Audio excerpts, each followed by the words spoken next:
Hi there. This is the Postmedia Election 2022 Election Issues Panel.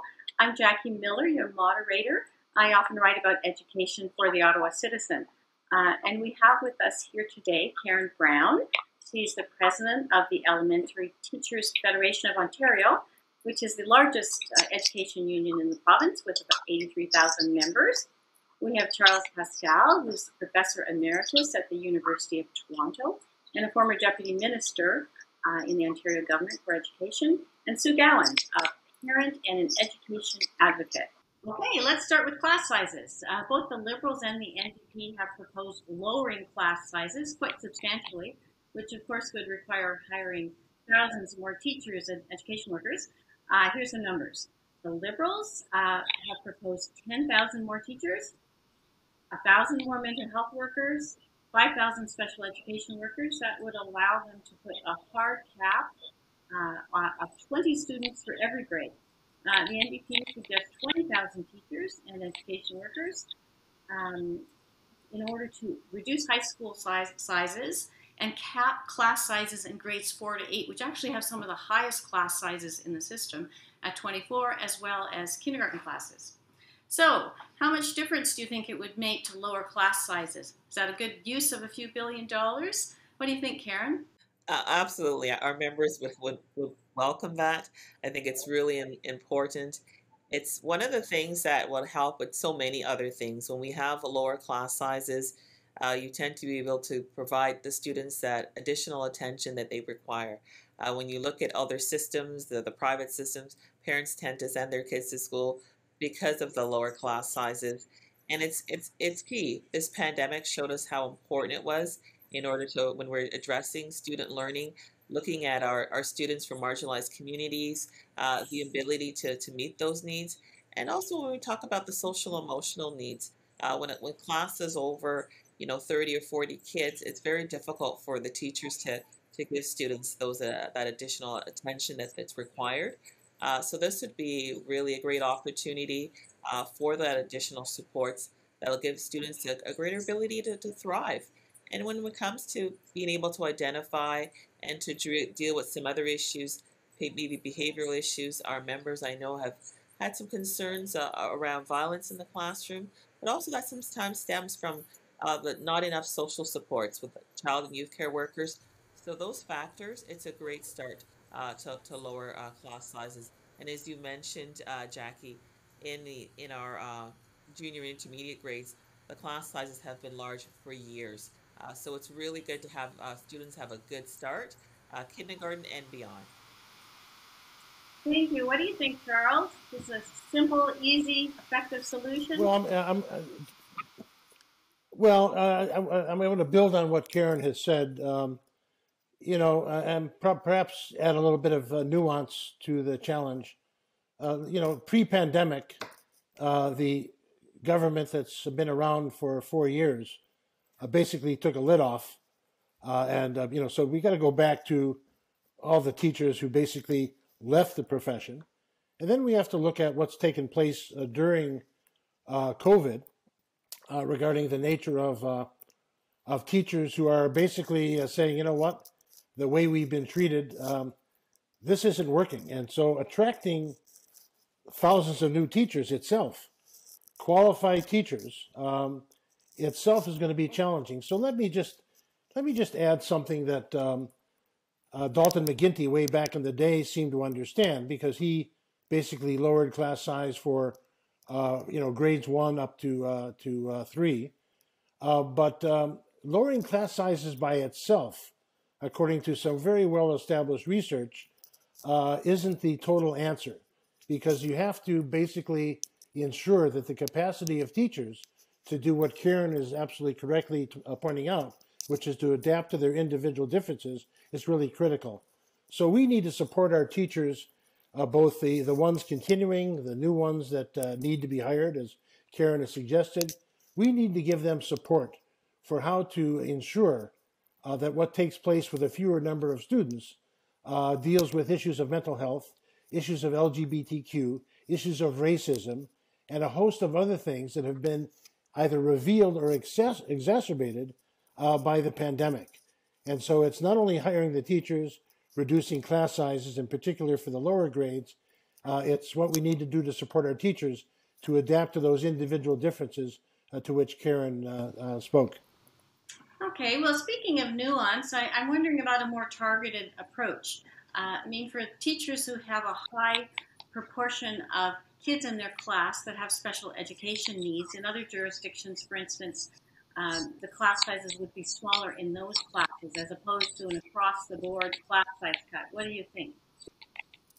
Yeah, I know there's something going on in Vancouver.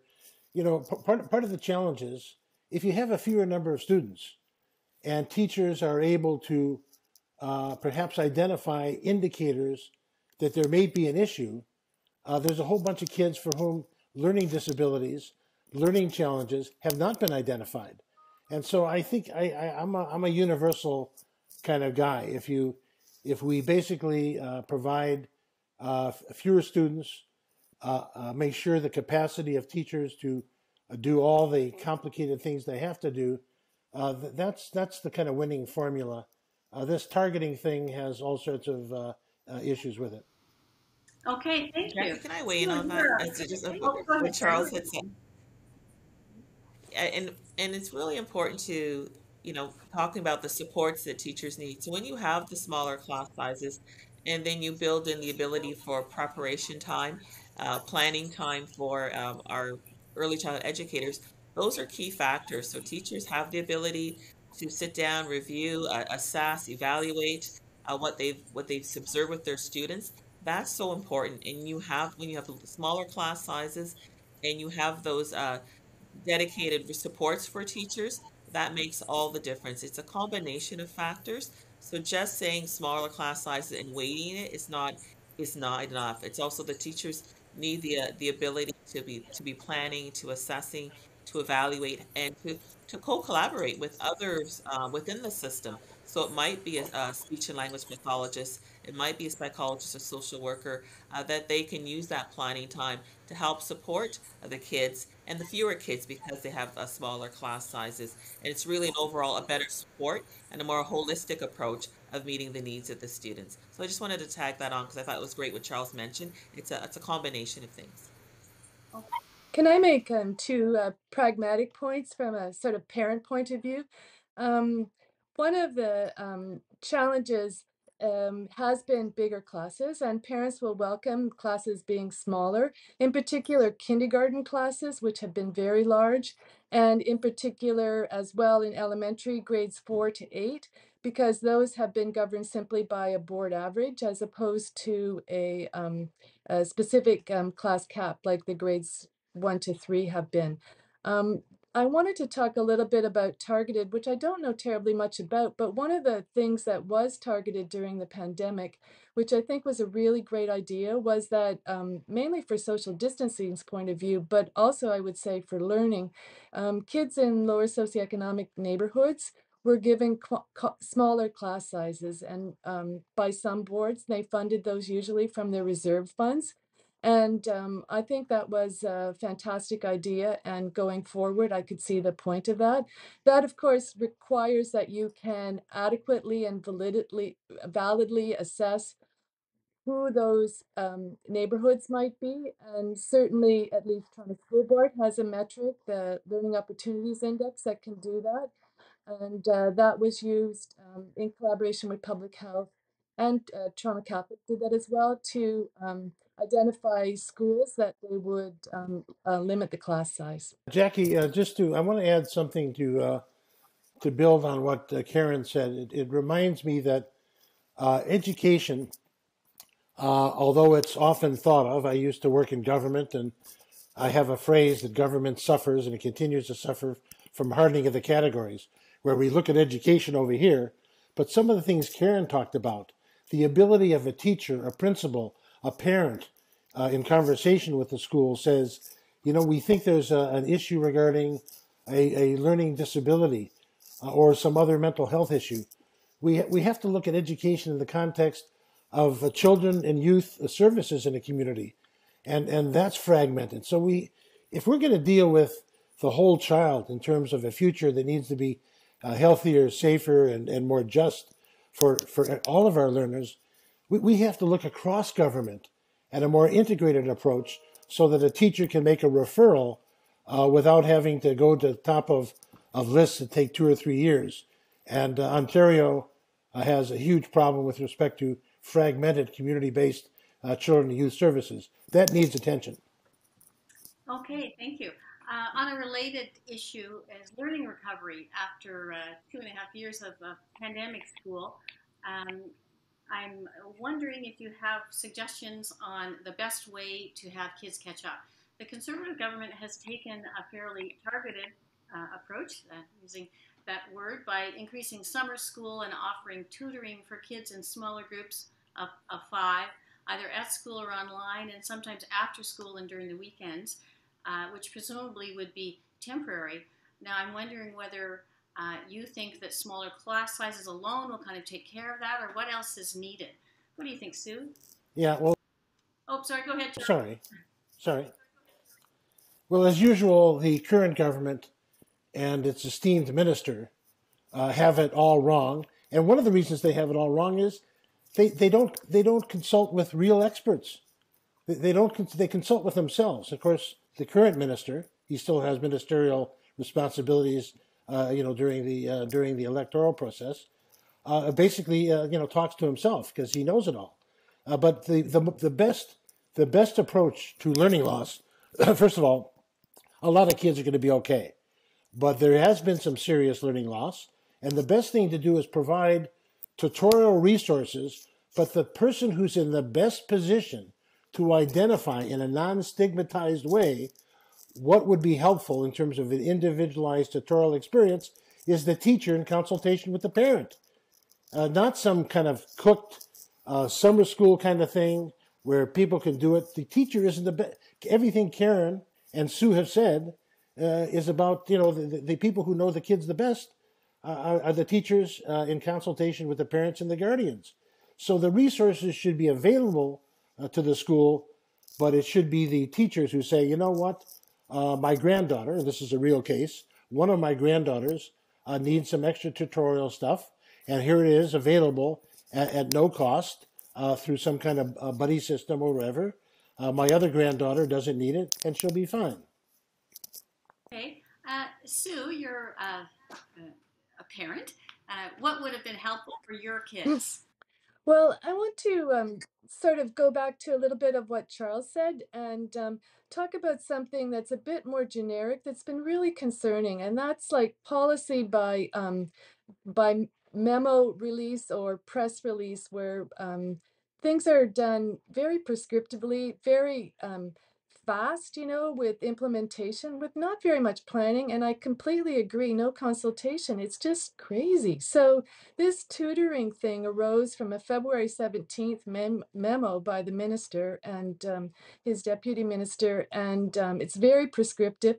It was deemed to have to start in April. Schools are still really coping with Omicron right now. It's crazy, right? And it was prescriptive. It could be before school, after school, during the summer, um, uh, summer school, and it was to end in December and of this upcoming school year. And that's just, I don't think that's, I don't think that's well thought out. I don't think that the plan has been given any kind of due consideration.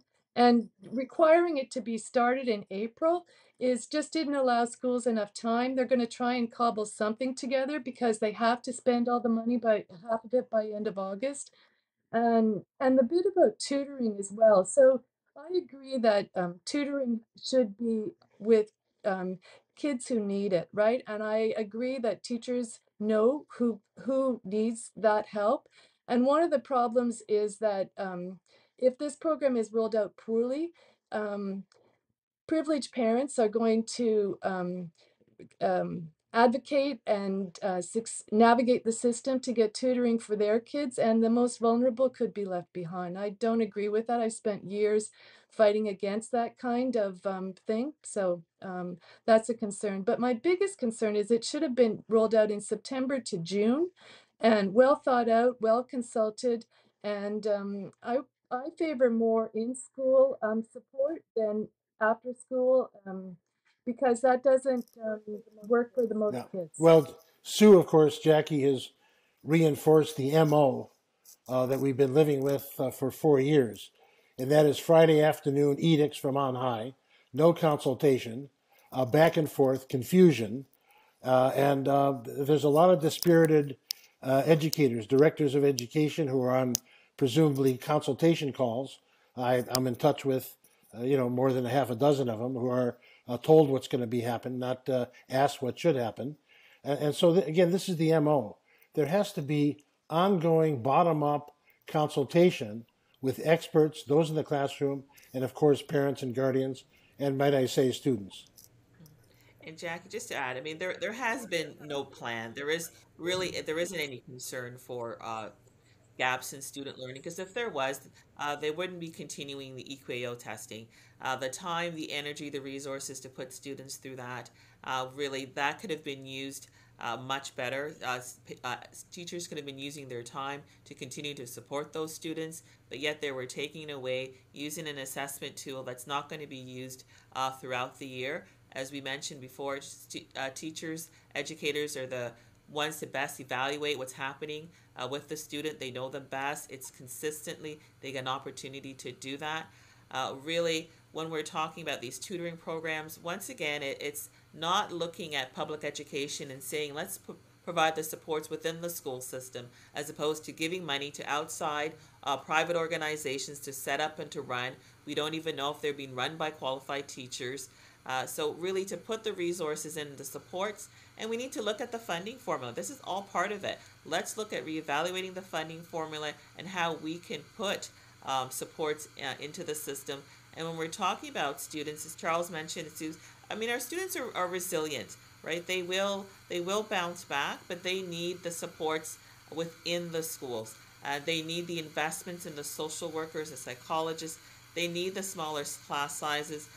They need the time to be able to connect as students and to socialize and having some of that pressure taken off of them and really just to really the love of learning and to learn together. They've been working in isolation and it's a great opportunity really to provide the supports so that they can be thriving. And this government, as mentioned before, is not going to the experts, not consulting with educators, not talking about best practices of re-engaging and helping with these learning gaps and who can actually identify other than those who are in the schools who are working with students on a daily basis. Okay, let's talk about online learning. And I think that the kindergarten teachers who had to teach 4-year-olds online should all be given some kind of a honor award. But the Ontario government, for the full 2 years of pandemic schooling, had offered parents a choice. Their kids could go to school full time virtually if they wanted to. Um, for most kids, I think that wasn't something that they wanted or was very good for them. But for a minority, they preferred it. Now, do you think that that virtual option should remain indefinitely? It would be a little bit more expensive. Sue, I think you have some ideas on this. I certainly had a kid here who was doing online learning in high school um, during the pandemic and saw firsthand the pluses and the minuses of that. So I was surprised that for some kids, virtual learning was actually preferred and like significantly preferred. So on the basis of that, I do support the concept of ongoing virtual learning as an option. I don't support the mandatory virtual learning.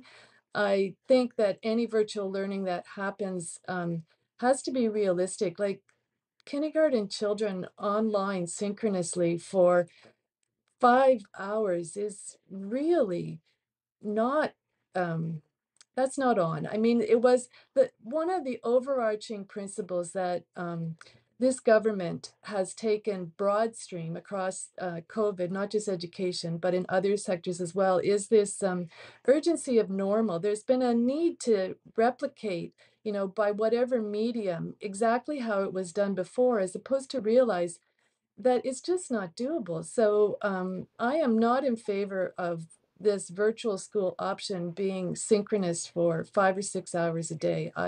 saw the merits of asynchrony. I see the merits of limited, and I really see the merits of thinking through what is realistic and what is like what's the goal, right? You want to teach certain things. Okay, so how can you best deliver that?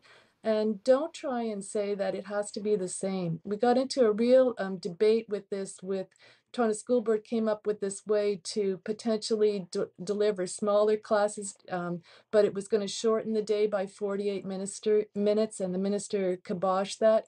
And in fact, we had the day shortened by the whole day for months, right? So I just really think you have to be practical, right? And I don't find that that Let's go happens. back. Let's turn the clock back to about 3 years ago when the current minister, about whom we've spoken, not the name, but the character, and what was the motive for the mandatory online courses? Was it educational? No, it wasn't. It was saving money. It was all about privatizing and not even thinking about using TVO's Independent Learning Center, which is the largest kind of online high school in the country, but it was about saving money. So the problem with online learning is who's being consulted, what kind of capacity build is required for educators to do it well.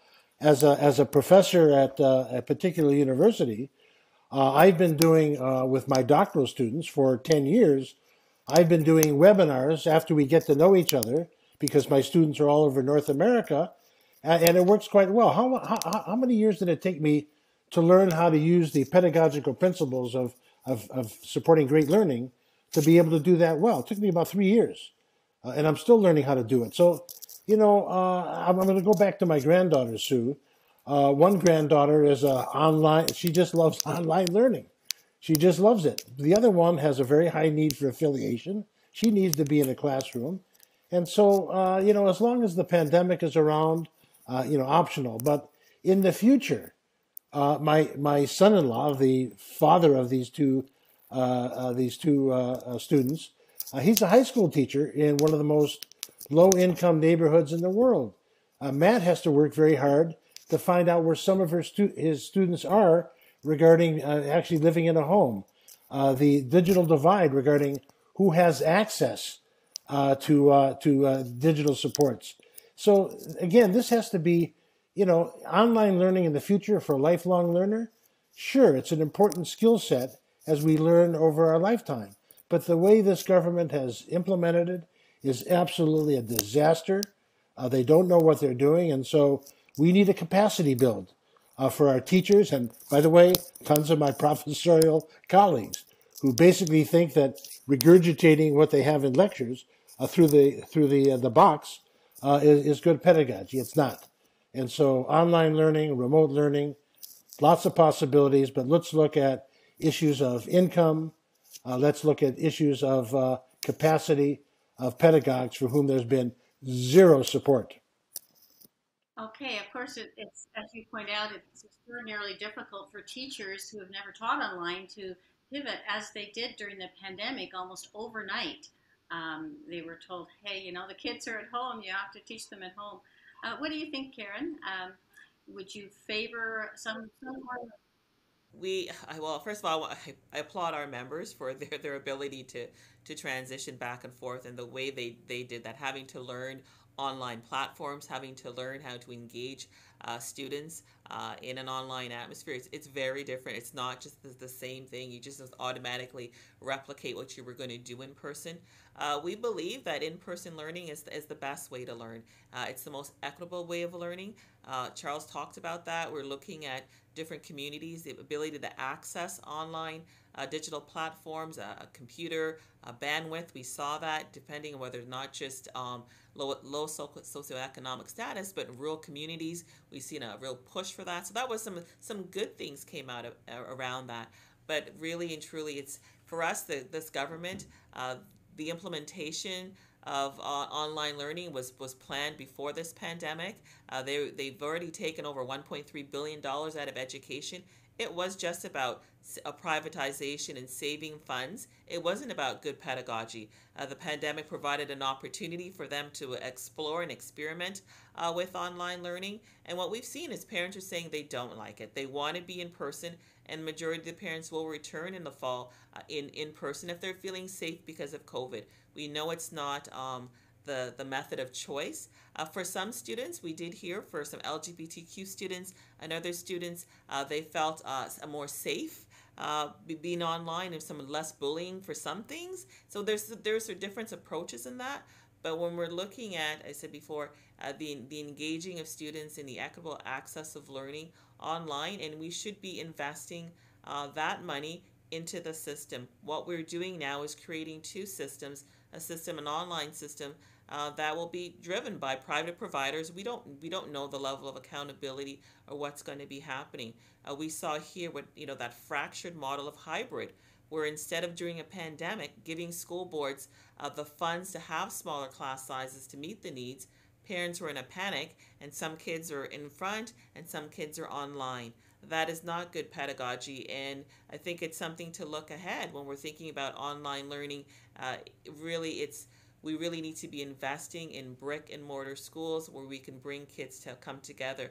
There's so many options while in school to engage in online platforms, to engage in technology, and we really need to keep public education equitable and accessible by keeping it as much as we can in person. I understand at high school there are different options. I absolutely don't agree with it being mandatory, but from an elementary level, we need, there's so many skills that are needed that you cannot just learn online. Okay, just to clarify for anyone who doesn't isn't familiar with the issue, the Ontario government had asked that high school students take 2 courses online. It's not actually mandatory. It's kind of mandatory light because they can get an exemption. It started out as being a proposal for mandatory. It was watered down after some protests.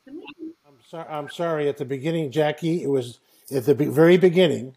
It was mandatory, and the minister, because of the blowback from experts and parents and students and teachers, the blowback was fierce. And whenever the blowback is there and the focus groups and the polls start showing, whoops, the minister or the premier gets on and says, no, we didn't really mean it was mandatory. But yes, it was. At the beginning, it was mandatory. And then they backed off. Absolutely, that was the proposal at the beginning. That was before the pandemic. It seems like a million years ago now. Correct. But it does reveal their motive. Yes, and it was more than 2. Sorry, go ahead, Karen. No, and they wanted more than 2 in the beginning, so I can tell you that 2 is where they landed, but it was much of 4. Okay. Let's move ahead to another topic that's been raised during the campaign. The Liberals have proposed allowing high school students to take a grade 13. It would be voluntary. The grade 13 was abolished in Ontario. You're laughing, Charles. Go ahead. What do you think? Yeah, well, look, maybe I've been around too long. There's a very large number of people who think so. Language is very important, and the hustings is a strange place to pretend, to start doing nuanced stuff and being misunderstood. I like it when Del Duca said, and Andrea agrees. Let's get the private motive out of long-term care. I like it when both of those leaders say the paid sick days is really important for teachers and whatever. I like that kind of clarity. But what Del Duca actually said was, let's have optional grade 13. People haven't heard that. Basically, it says, let's go back to grade 13. And then the discussions about bringing back grade 13. Well, here's a secret. Students right now that want to lighten their load for lots of different reasons, including my youngest daughter way back when she had a learning disability and she was doing really well overcoming it. She lightened her load in grade 11 and 12, and then she took 4 courses after grade 12. You can do that right now. You don't have to invent something that's not necessary. And so, the grade 13, I think, is a nice I don't know. That one was that was a bomb for me. But I know what he intended, that you can continue and you have the option to do that. But you already have the option. Okay, not needed then. What do you think, Sue? You, I think this was trying to address something a bit different, and that was, and I believe it's a true problem that, especially specialized courses in high school that had all this back and forth, and kids not being able to attend and sick, etc. There were significant chunks of curriculum that they didn't learn because they weren't there or school wasn't there or etc. And they've some of those are foundational science courses that then when they go on to university that hasn't been covered, potentially math.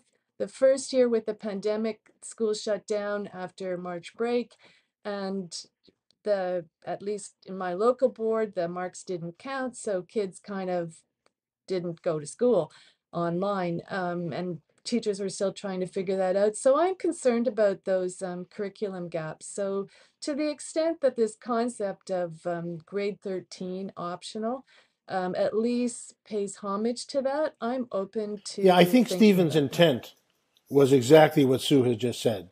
But I said at the beginning, Sue, I said language is important, and by wrapping it into, I guess he had to get people's attention, and maybe I'm wrong, and maybe it's a good shorthand of what you can already do, which is you can take extra courses beyond grade 12. So maybe it was the right thing to do. We'll leave that to others. goal you would have or issue you would like to see addressed this fall? Karen, would you like to start? Sure. Absolutely, it's going to be class size. We think we started there. I think it's important to end there.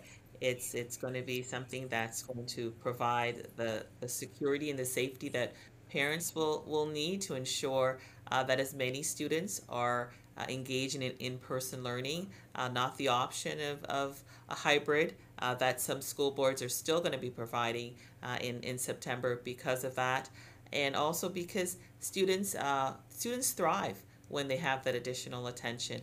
And I think having gone through this pandemic, they're going to need that additional time.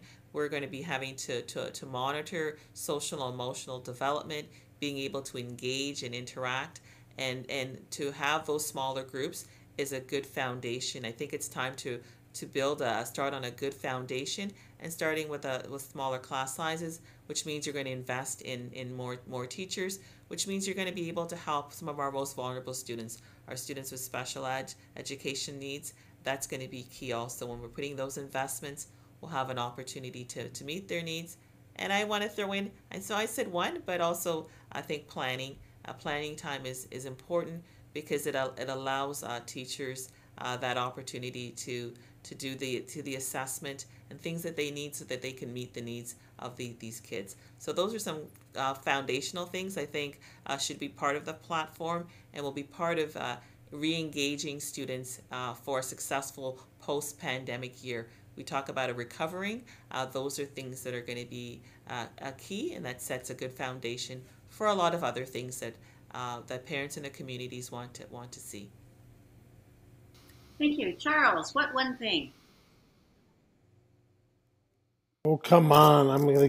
I'll try to do two quickies because I like to follow Karen's leadership. I guess the most important thing from my perspective is starting in mid-July or before school starts, workshops with mental health facilitators for our teachers to basically start with their own issues regarding how are they doing, what kind of supports do they need, and what kind of supports can be provided. And then also in those same workshops for teachers to upskill them a bit regarding what to look for with respect to returning students. That student who's sitting in a corner, basically almost in a catatonic state, or the other one who's bullying just out of nowhere.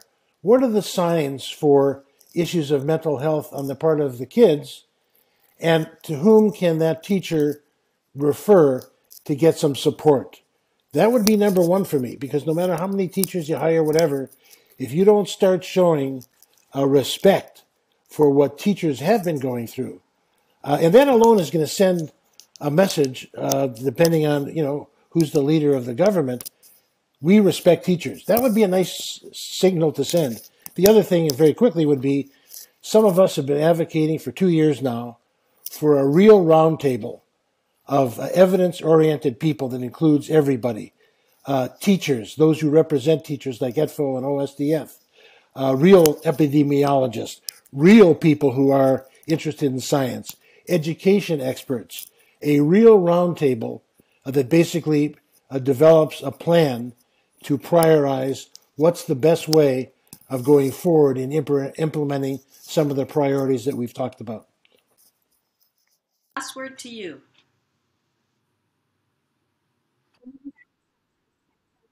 I'm going to touch the third rail here politically and talk about safety. So, for parents, many that I know, and not necessarily all, but we've been really concerned about COVID safety in schools. And right now, Omicron is just whipping around the classrooms because public health measures have been scaled back out of this huge political need to say that we've moved on from COVID. And I really disagree with that. I'm a health trained parent. Um, Especially taking off masks just led to wide scale transmission, and that transmission went home. I'm health trained. I know people in healthcare, and people in healthcare who'd avoided having COVID had their kids come home and they got it, and they then weren't able to go to work. And while there is, great talk about how all the measures are getting better, they're still really high. And on the horizon, which the government never acknowledges in other jurisdictions, are other variants with even greater transmission. We have vaccine escape. We have all sorts of things going on. And I don't hear a single thing about bringing any of those measures back. And I have two important needs. One is masking. This is an airborne virus. Masking is a low cost, easy intervention to do that's politically charged, and so leaders won't do it. They need to have moral courage. Parents have the right to expect that they send their kids to school to learn and to be safe. And when they're in the middle of a pandemic, and we still are, that means that you have to do something to control the virus. So I want a mask mandate to be put back in place for students and all education staff. The Chief Medical Officer of Health was asked that by 3 medical officers of health just a week ago, and he said, no, I don't agree with that. The second thing is this concept that you can stay home for a bit and then go back with or without a mask and you'll be fine is not scientifically valid. Kids need to be given more access to rapid tests so they can test negative and then go back to school. This concept that 5 days and done is working, it's not working. Kids who are infectious are going back to school. It's not going to be the case that all parents will follow exactly what has to be done because of other pressures in their lives, but many parents will do so, and that will tremendously decrease the risk of school for amplifying this pandemic. And I hear that really from none of the parties. The only thing the only nod to this is the Liberals' promise to add the COVID vaccine to the Pupil Immunization Act. And I think that's a harder ask politically than to bring back masks and to make rapid tests available so kids test negative before they go back to school. The concept that are normal is not valid scientifically. Yeah, So I that's my thank you, thought. Sue, so much. It's the most obvious was left off by me. I couldn't agree more. And masks, I do see the opposition leaders, all 3 of them, saying, you don't have to wear one legally, but you should wear one. And amen to the school boards that have ignored it. Amen to the teachers who go in and say, would really like you to, to wear masks. It is the mask has become it's become like the word woke, which is a sword, a language sword used to put down people. The mask has been seen as a political wimpy thing to do, and too many people, and it's not true. And most of the epidemiologists, most of the experts, overwhelming in Ontario, totally disagree with this chief medical officer of health. How this premier has been able to manipulate two medical officers of health in a row to turn them into political allies is something magical. This guy is a magician when it comes to getting them to go against the science. So thank you, Sue, and I'm embarrassed by not having mentioned something that should happen right now. Yeah. Thank you very much. And of course, this discussion will continue for the rest of the school year and next fall, far beyond the election. I would like to thank you all very much for an extremely interesting and informative discussion. And it's been lovely chatting with you.